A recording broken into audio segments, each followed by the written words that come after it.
Welcome home to USA Global TV and Radio, a place where dreams take flight, with authentic storytelling, diverse perspectives and meaningful conversations, where global stories unite and bridges are built beyond all borders. Discover world-class education, entertainment, hope and inspiration.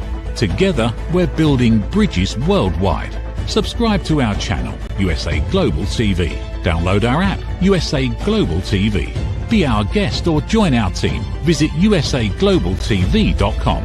Thanks to our founder and executive producer, Dr. Jacalyn Kerbeck. Music score by Yeffy Tang from Cloud Road Music.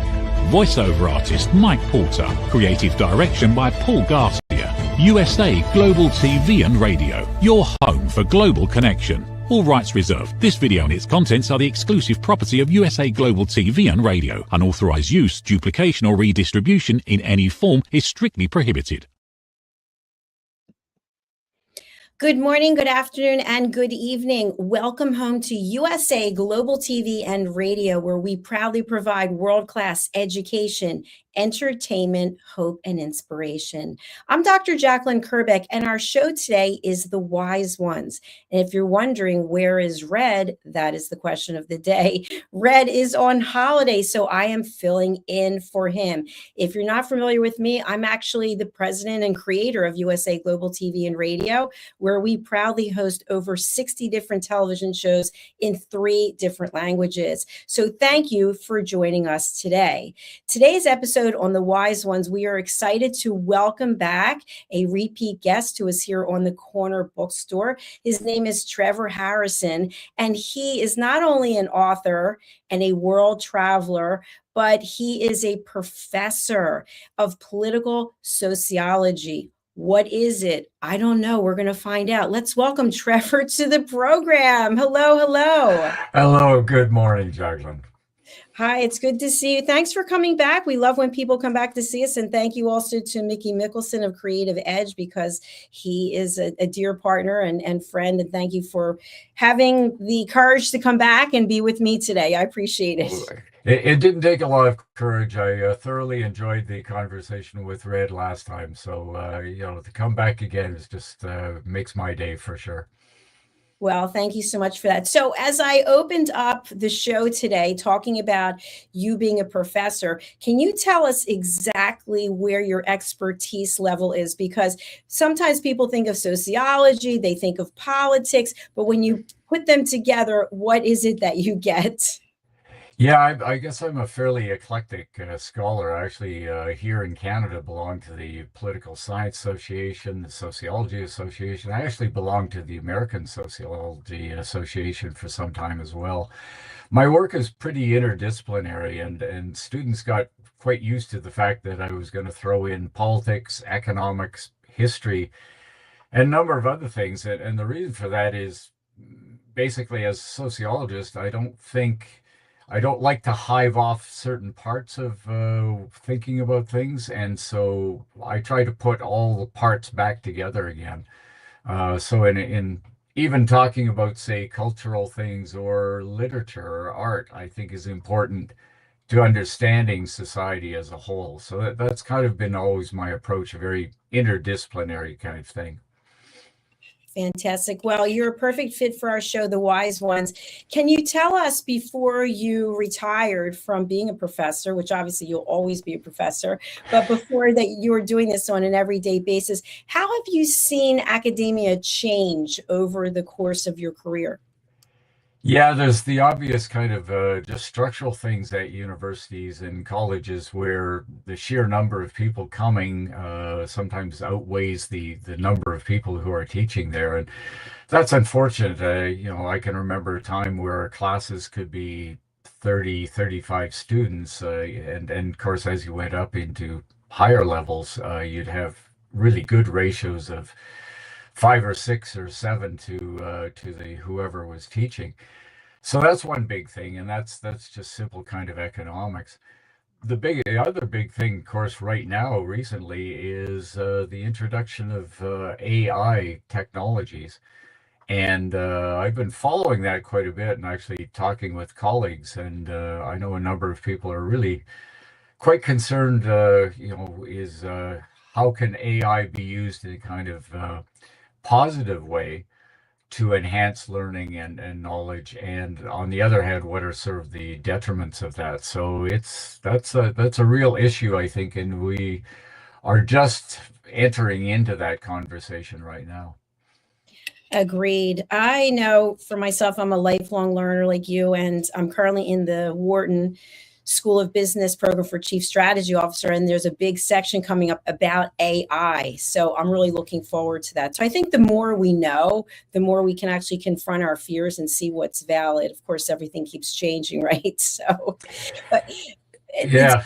yeah, go ahead. Exactly. One of the things I've said about AI is I think on the one hand, we're catastrophizing a little bit more than we should. But on the other hand, I think it's also being overhyped a lot. And so it's kind of being held out there as the latest, greatest thing. And so somewhere between those two poles is probably where we're going to land. Yeah, I think most things in life are like that, somewhere in the middle. We have our extremes. So you've had an illustrious career as a professor, and you are also a world traveler, and you're also an author. So let's get into the traveling piece. When you were here on the corner bookstore, you and Red had a lot of things in common about places that you have been. So what's coming up for you? And then we'll look at where you've already been. What are some trips that you're planning that you'd like to share with our audience? Yeah, that's a really great question, and I'm really excited about this one. Well, I actually have a couple of grandkids, and our daughter, who's their mother, was had decided she wanted to go to Paris to take them to Paris Disney. So I thought, okay, this is a chance to hang out with the grandkids. So my wife and I are going to travel over there and be with them for a while in Paris, which I haven't been to for many years actually. And the kids are only just coming up on being 6 and 8, so this will be one of the biggest things they've ever done.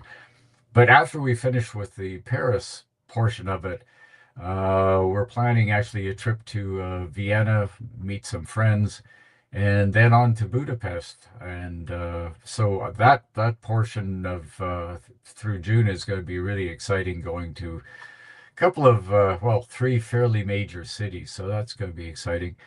Come fall, right now, I'm sort of toying with the idea of several different countries, which one to pick. Either Sri Lanka, maybe China, maybe Morocco. Very disparate places. But the last couple of years, I've been to Southeast Asia with my adult son. And so I'm looking forward to doing that as well. And of course, as I go along on all of these trips, I always keep fairly extensive notes on all kinds of things, not exactly a diary, but notes that at some point I think I will be using to write something, whether it's fiction, nonfiction, or whatever. It's always good to be prepared. And it's interesting because just, I think 2 weeks ago in the Wharton program, we had a case study about Disney Paris. And so that's something that you and I can chat about offline. Indeed. Quite interesting. So Yeah. last summer, I also went to Paris, and then I went to Vienna, which was terrific. So I'd love to know, with your background as a professor and the areas that you focused in, how do you tap into them when you're making your plans or when you're actually there in country? Yeah, in this case, like I said, going back to Paris, I'd been there many years ago. I was actually 20, and so it was kind of, I always wanted to go back there. So here's an opportunity. Um, the Vienna case, actually, I went there back in 2007 or so. It was for a conference on demography, in fact. And my wife wasn't able to come along at that time, but I said, you know, that it's just a fabulous country. The art, there's any number of palaces in Vienna. It's wonderful, but it also has such a really interesting history. Vienna, and of course, it was the heart of the Austro-Hungarian Empire, which came apart in the First World War. So, as a political sociologist and historian, I'm interested in that. So I said, well, we should go back there. You know, there's much more I never saw when I was there several years ago. So let's do that.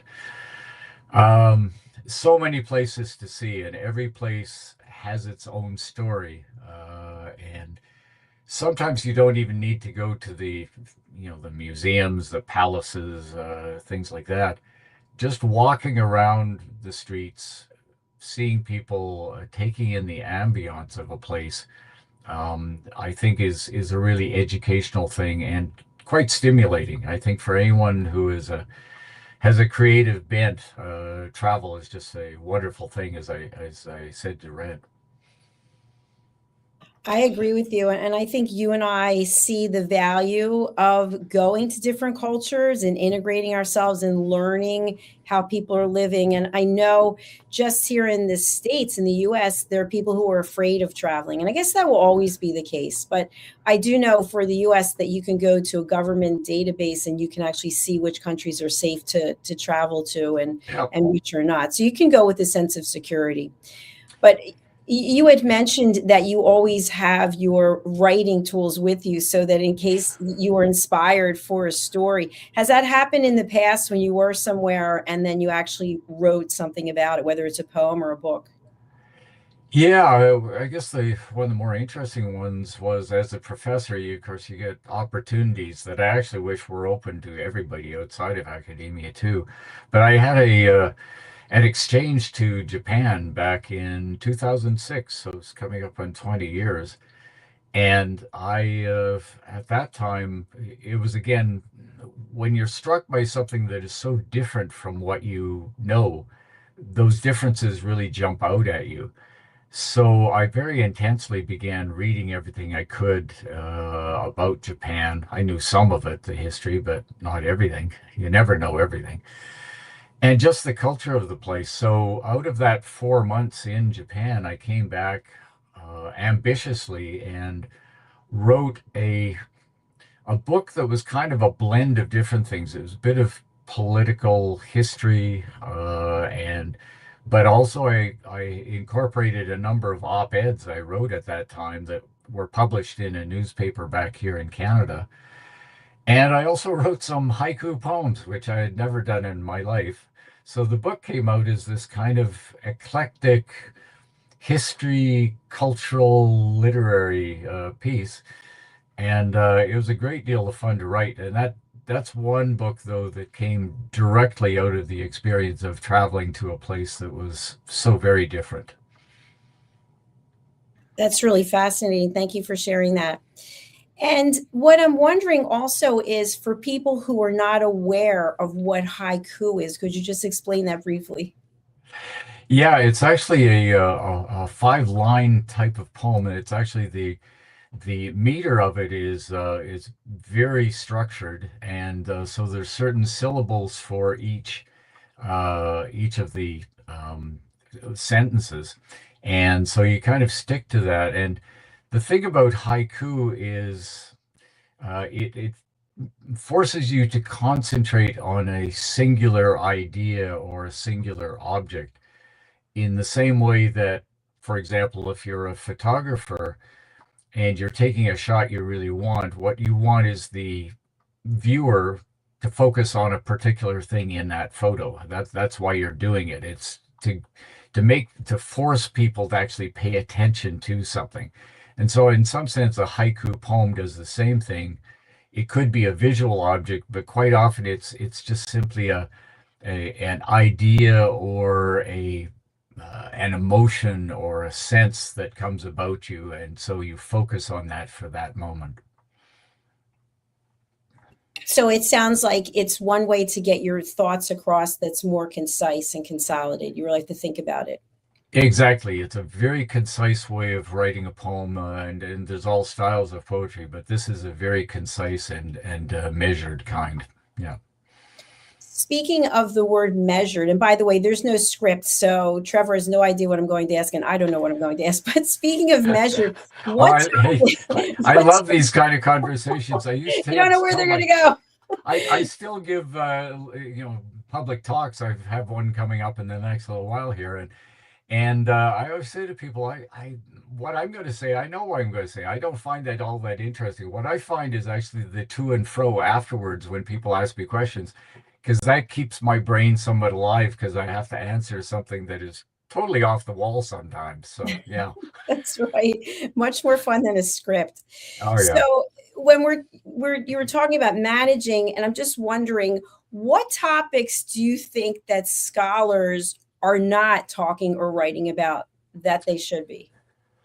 Oh, that's a first thing comes to mind is the idea that there are parts of the world that we actually that people don't know about or don't think about.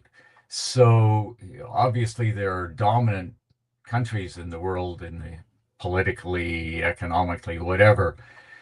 But there's a whole bunch of really fascinating places out there that just don't get much publicity. And unfortunately, it goes back to what you were saying before about people being afraid of traveling. One of the reasons that sometimes people are afraid to go someplace is simply because they don't know anything about it. And so, I think the more we know about each other and about places, we can actually diminish some of that fear and even hostility. So, for example, places, some parts of Africa or some parts of Asia that are not all that well known. I think one of the things that scholars themselves, and there, I can think of some wonderful scholars who are able to do this, who, as I said before, my idea of academia was to pull things together, to show how disparate parts actually fit together in a whole. And I think a lot of our scholarship over the last 100 years and increasingly has remained kind of compartmentalized. And I don't think we do the public all that well by doing that. So I tend to like scholars who are very broad in their way of trying to put together, say, the economy, politics, material productions, culture. I think that's the kind of thing that actually real academics should be aiming for. And that's not to say that, I will disparage people who are very specific in their scholarship, but I do think that there is always a bigger world outside of whatever it is that we're writing about. Good point. Thank you. And just to stay on that topic, when we think about traveling and places in the world that people are not that familiar, I know as Americans, and you're Canadian, right? But as Americans, sometimes we go in and we bring light to something and then chaos ensues. So sometimes by bringing something to the public domain, so to speak, it causes chaos in cultures. What do you think about that? Yeah, I think, sometimes it's because we tend to, and it's not just Americans per se, but we go in with a idea of already what we're going to find. And so we kind of overlay what we see with, and that's the part of human nature. We always come in with kind of misconceptions or apprehensions of what's going on. To go in there with a somewhat minimal amount of knowledge, but also the to be humble, to realize you don't know everything, and to go in almost as a child and try to experience a place is probably a safer route. So it's very easy, we have a long history in the Western world of kind of putting our feet down in some place and then saying this place should be just the way we like it back home. And again, I think we don't do anybody good service when we do that. So I think that's part of it. I do think, as I said, that it would be really valuable. The more that people could travel to places, I think we could overcome a lot of the conflicts in the world if people actually realized that even with some differences, we are all still human beings. And our drives, our emotions are in a lot of ways very similar and actually haven't changed over tens of thousands of years. I agree with you absolutely. I'm also a peace ambassador, and what I find is that we're typically afraid of things that we don't know or understand. And when we Yeah. start traveling, we really have a different perspective about the world, and it seems much smaller. But I know for people who've never traveled, and this is just an observation and just a generalization, but what I found is many times people will say they're so this or they this Yeah. because they've never been there and they don't know. Well, we're all humans, just like you mentioned, Yeah. we're all just people. So when I've traveled over the summer, I went to Greece and I went to London, which was both were terrific. And I realized that I had some questions that I didn't even know were there that I wanted answered. So I'm just Right. wondering, with all the traveling that you've done and that you're doing, what are some of the questions that you're still looking for answers for? Yeah, I'm interested in that kind of connectedness between, on the one hand, we've been globalizing for hundreds of years, and so the word of from the early 80s on is globalization, but we've actually been globalizing in terms of trade, travel, politics, everything for a long time.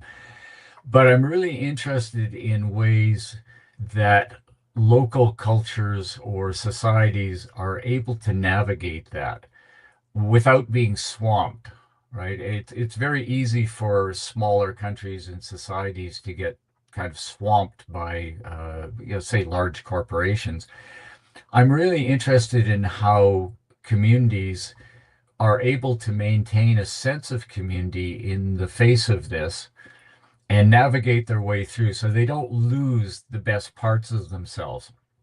And this is actually a really important thing, it seems to me, for people who are interested in travel, is if the whole world becomes homogenized and the same coffee shops are everywhere and the same everything is everywhere, why would people want to travel anymore? I think people travel because they are interested in those differences. They're interested in seeing how local cultures thrive, how new ideas emerge. And so, somewhere again, balancing, as we've talked about here, between what can be globalized without too much harm, and at the same time, how do we retain a sense of difference, which also is really important, I think, for people's sense of identity. That's so true. It's like we want to come in and take over. And if we do, everything changes and we all become the same. So I agree with you. I like to travel and see how other people are living. One of the things that really came to light for me when I went to Greece, and I'm not saying this is all of Greece, just the part that I was in, was there was a lot of smoking. In the United States, like you could be, if you're within so many feet of a building, it's a problem. But not only that, people were very comfortable with their bodies. It wasn't Yeah. like in the States where we constantly see you've got to lose weight, you've got to be this size, you got to be that size. It was kind of like, yeah, I'm smoking and I'm whatever size I am, and I'm pretty happy. Yeah. Well, I'm glad you brought up Greece, because Greece is one of my favorite countries. I first went there when I was 20, and I was the kid kind of going around with my backpack and slept on a beach in Mykonos for over a month. And I fell in love with Greece. I think I was already again in love with Greece before I got there, reading about, ancient Athens and Sparta and whatever. So I've been back many, many times. And actually, I've been now teaching myself Greek over some years. Currently, I'm using Duolingo, but I was using a Rosetta Stone for a while. I love Greece. I've been there multiple times, and your description is quite right. Um, there's still a sense of, and it's not a wealthy country. It is a poor country in Europe, but there's a sense of community and humanity there, despite obvious problems that you don't find in a lot of other places. That the village life, you go out to some village, out to some islands or just inland, and there's a sense of real locality, of community in these places, and of freedom to be who you are. The smoking thing is a really interesting one because, of course, the European Union, when Greece joined, and it was a big decision, they have certain rules.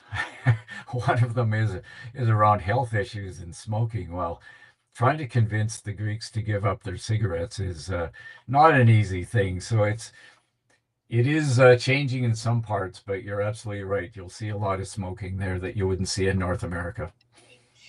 Yeah, it was kind of interesting, not the smoking part, but just how people were so liberated and just happy with their bodies instead of being obsessed about what size they were and what they look like in a bathing suit. So I really did find that refreshing. But I want to Yeah. talk a little bit about the fact that you are the recipient of some awards, one that you earned in 2023. Can you tell us about that? Yeah, the university and also the province I live in, Alberta, there's a couple of awards. So I got one award was a speaker's award. It was actually named. It's not because of somebody speaking, although some people say I speak too much. Uh, it's actually named after an individual by the name of Speaker, and it was a research award for over kind of longevity for having done solid research and writing about it over a long period of time.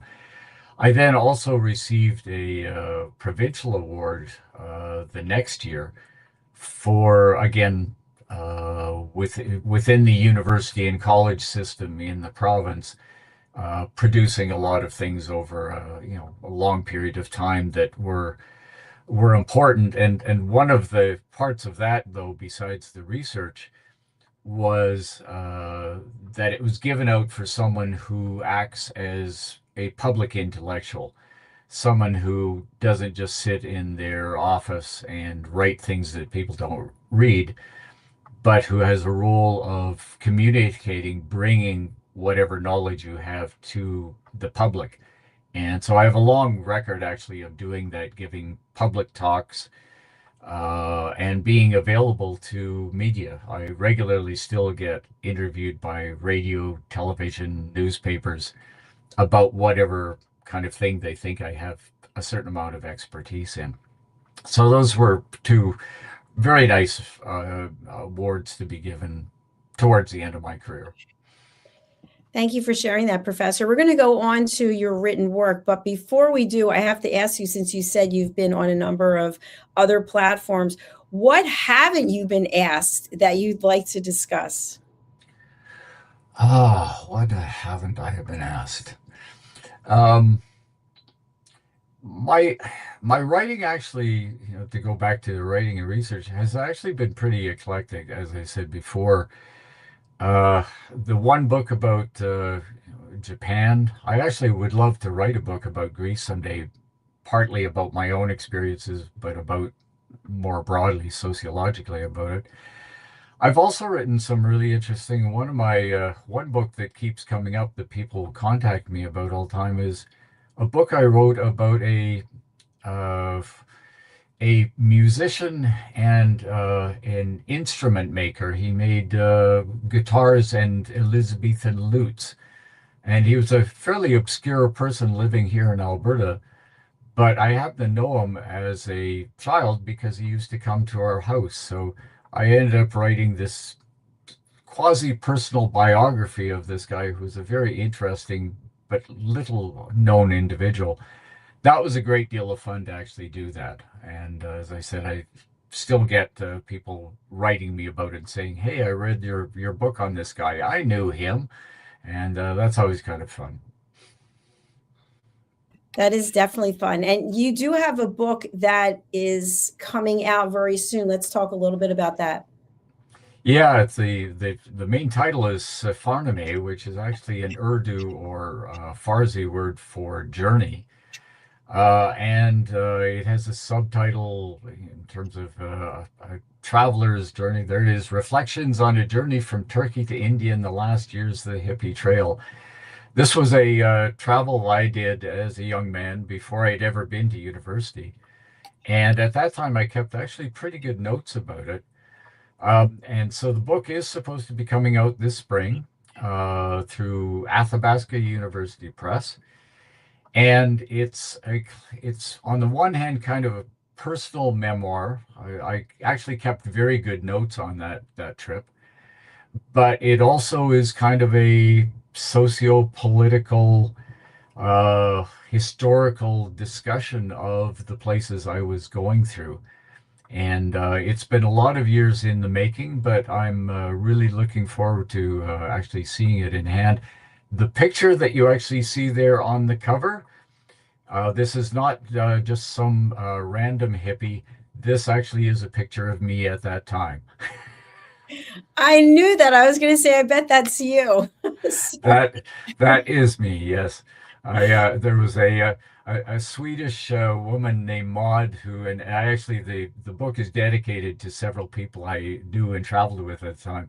Anyway, she took that picture, and after I got back from overseas, she sent that to me. And when I was thinking about the book, I said, "Yeah, that's got to be on the cover. It's I like it." It looks terrific. So what would you like the reader to take away from this book? Yeah, I think they'll. We talk about people coming away with an understanding of other places and cultures. This is historical, and so times change. But I think people reading it will get a better sense of various countries across the Middle East that at a distance people don't know a lot about. So Turkey, Syria, Iran at that time, because I was there just before the revolution in 79. Afghanistan, that I traveled through and spent some time in, and of course, Pakistan and India. So I hope they'll learn something about that. But the other thing that I think readers can take away from it is it's a book that really captures a historical period in Western culture. Uh, as you know, a large number of Americans, Canadians, Europeans, Australians, and New Zealanders made that trip at that time. And we spoke earlier about sort of the sense of freedom to travel places. That was a cultural moment where lots of young people did travel and, in a sense, came away with knowing different cultures and different peoples, sometimes making quite lifelong connections. And so it captures a particular moment in the history of the world when young people with not always a great deal of money felt free and able to travel to places without a threat of particular harm. And so it's a cultural vignette, put it that way. Thank you, Professor. And so there are a number of interviews that you conducted. I believe it was over 40. Can you share a little bit about that? Yeah, 48 of people who had actually made the trip, and that was tracking them down was kind of interesting. I had to run ads in different places, so I ran some in the LA Times, the New York Times, major newspapers here in Canada, uh, also in Britain, and also some German newspapers and in Australia. So. And there was a lot of people, as I said, 48 anyway, that responded and had wonderful stories. Each individual story is almost worth a book. Some of these people, some of the things they did, far more daring than I did, uh, but wonderful. And without hesitation, all of the people that contacted me were very willing to talk about it, and not just about their experiences of the time. And that's one of the other things the book emphasizes, but how the trip actually changed people who did it. That you can't come away from that kind of experience, in a sense, unscathed in both a positive and negative sense. And so, sort of the lifelong changes that came out of that. In my case, I think that actually that trip, as I said, I did it before I ever went to university. That trip, I think, also had an impact on my academic trajectory as well. Well, these travel experiences that you have are really, they last a lifetime, and what you can learn from them and then incorporate it not only into your day to day, but into gratitude for what you have and for the experiences that you've gotten an opportunity to participate in. Yeah, one of the things as you get older, you reflect back on things. I view myself as having lived a very privileged life insofar as just because I grew up in a working class family, but that's not the whole of it. To grow up at the time I was growing up in the West, after the Second World War, and there was an expansion of welfare state programs. There was a sense of not being as uncertain about your future as lots of young people experience now. So I view myself as having been incredibly lucky. Any experience, of course, should change you again, whether it's good, bad, or not. I have a saying. I say, if you have an experience and it hasn't changed you, then you didn't experience it. Right? I mean, everything you go through, whether it's just growing up someplace, working at a job, traveling somewhere, getting married, getting divorced, having children, whatever, all of these things are experiences in your life. And what's the old saying? I think, one Greek philosopher said that something about the unexamined life is not worth living. Well, as you get older, you especially like to re-examine how your life actually was formed. Absolutely. I'm in agreement there with you. Now, I know you're going to do some reading for us. Tell us what you'll be reading from. Yeah, I've got a couple of poems actually, I think that I could read here. Maybe I think one of them that I think people might find really in this, when we talk about travel, I think the one of the people that a lot of travelers, people think about traveling is Bourdain. So I wrote about a poem trying to get inside the head, the heart, the life of Anthony Bourdain, who's, when you watch his shows, here's somebody who traveled and really tried to understand the people living there, to get inside that experience. And so his death, I think, shook a lot of us. So I wrote this poem about his life and maybe what he went through. It starts out with a quote from him. To sit alone or with a few friends, half drunk under a full moon, you just understand how lucky you are. It's a story you can't tell. It's a story you almost by definition can't share. I've learned in real time to look at those things and realize I just had a really good moment. That was from his final interview, actually. So I wrote this poem. Hanoi to Hong Kong, Barcelona to Berlin. The long road stretched forever, but not home. He told others tales, but not his own. No subterranean city depths ran so silent deep as the demon fears and loneliness that stalked his wake and sleep. No fine cuisine of lobster crepe or coq au vin or slow-baked sole could satiate or give escape or fill the gaping hole. No bourbon, weed, or wine could drown his silent fears, could scurry off the Paris night of pained and haunted tears. Wow. It's powerful. Yeah, as is the case sometimes I struggle to redo poems over and over, and sometimes they take years. This one, I think I wrote over a very few days. It just sometimes things come together, when you're creating something. It just felt right.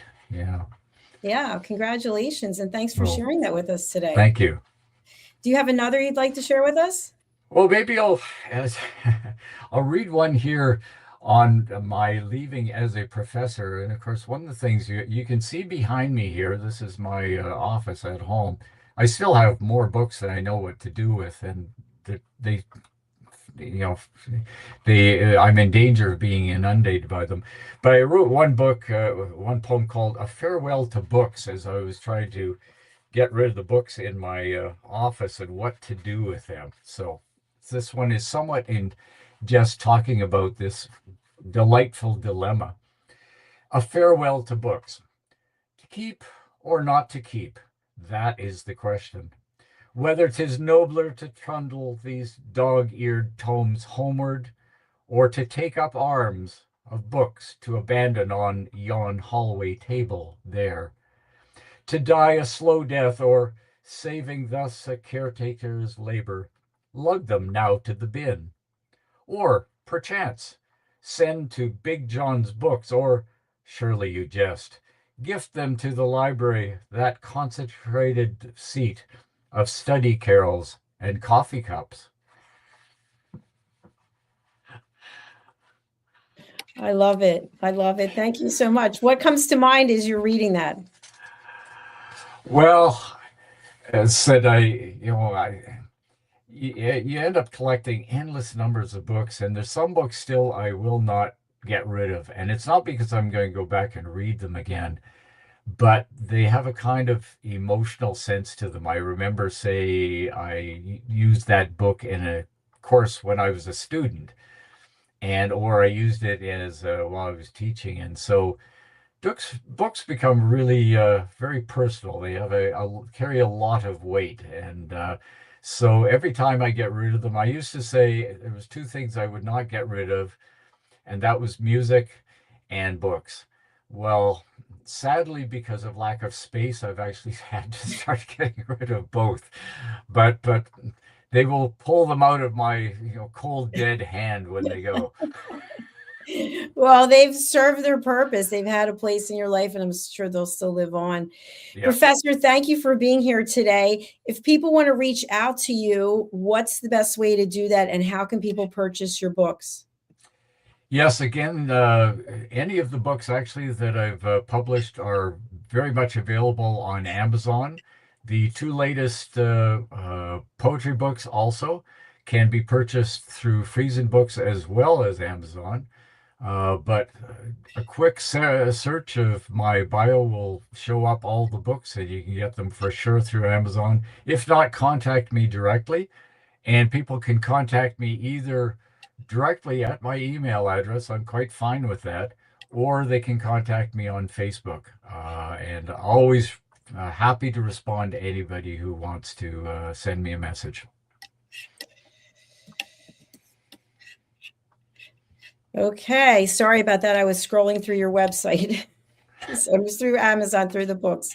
So again, thank you for being here. I really appreciate it. I learned a lot, and I wish you a joyous time on your excursions, and come back and tell us about them, please. Thank you so much. I really enjoyed this, Jacalyn. I definitely will come back. All right. Thank you. Bye for now. Bye now.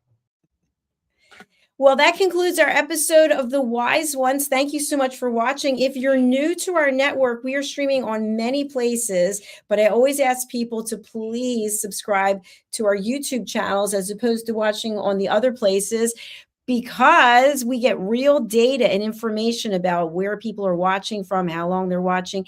And we are the proud owner of the YouTube Silver Creator Award for passing 100,000 subscribers on our first channel, and we're working on our second channel. So please do subscribe there.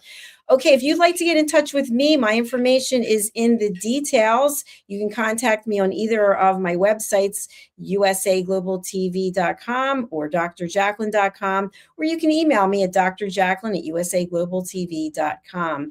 I will be signing off now as our next show is coming up. Red will not be doing Talking Heads today as he has the day off. I'll be coming back with my show, which is What You Were Never Taught in School. So stay tuned for that. And again, please do subscribe to our channels. We'd love to have you join us.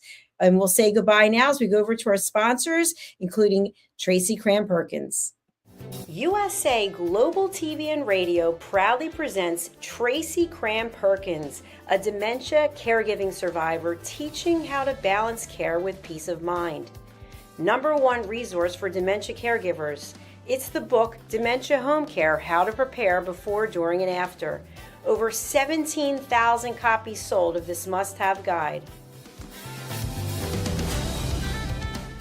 And now a testimonial from Tracy Smith.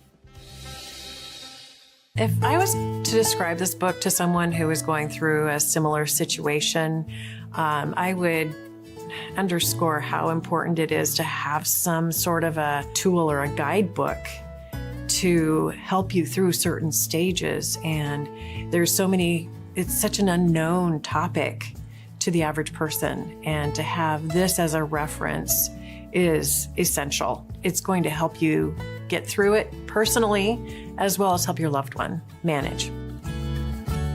To learn more, go to TracyCramPerkins.com. Tracy Cram Perkins is an award-winning author. She's also the host of Dementia Home Care television show. Watch it here on USA Global TV and Radio. Thank you, viewers and listeners of USA Global TV and Radio, for joining us today. We're honoured to have your time and attention as part of our global community. At USA Global TV and Radio, we believe in the power of authentic conversations, meaningful connections, and creating a world of possibilities together. Want to be part of something bigger?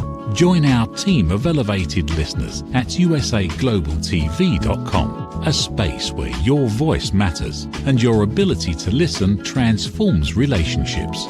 Stay connected with us across all our platforms for thought-provoking discussions, expert insights, and empowering stories.